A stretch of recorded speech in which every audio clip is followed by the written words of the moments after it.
जे TV में आप सभी का स्वागत है। न्यूज़ दिस आवर प्रोग्राम में हम बात करेंगे आरबीआई की हालिया मौद्रिक नीति की। हाल ही में आरबीआई ने द्विमासिक मौद्रिक नीति की समीक्षा की।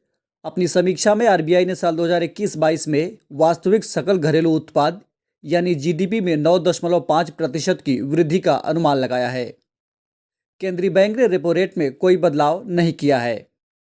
आपको बता दें कि आरबीआई की मौद्रिक नीति समिति हर दूसरे महीने मौद्रिक नीति की समीक्षा करती है। इसके जरिए रिजर्व बैंक अर्थव्यवस्था में पैसे की आपूर्ति को नियंत्रित करता है। वहीं राजकोषीय नीति के जरिए सरकार समग्र मांग और अर्थव्यवस्था पर सरकारी खर्च और करों के असर को नियंत्रित करती है।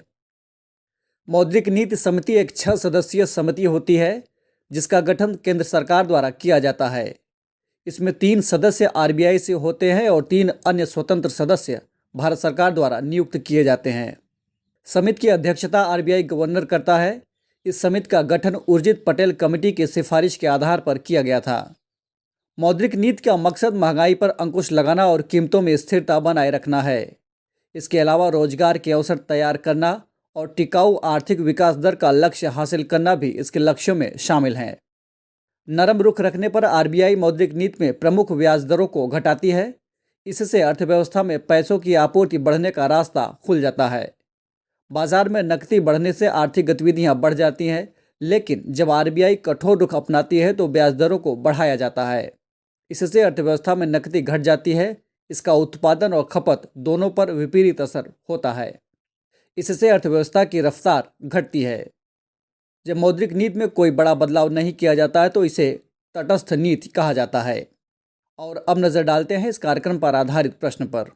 रिजर्व बैंक की मौद्रिक नीति समिति के बारे में निम्नलिखित कथनों पर विचार कीजिए। कथन 1, यह एक 6 सदस्यीय समिति होती है। दूसरा, इसका गठन आरबीआई द्वारा किया जाता है। और तीसरा, इसका गठन उर्जित पटेल कमेटी की सिफारिश के आधार पर किया गया था। उक्त में कौन सा अथवा कौन से कथन सत्य हैं?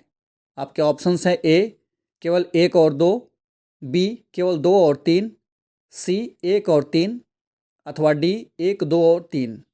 आप अपने उत्तर हमें कमेंट बॉक्स में दे सकते हैं।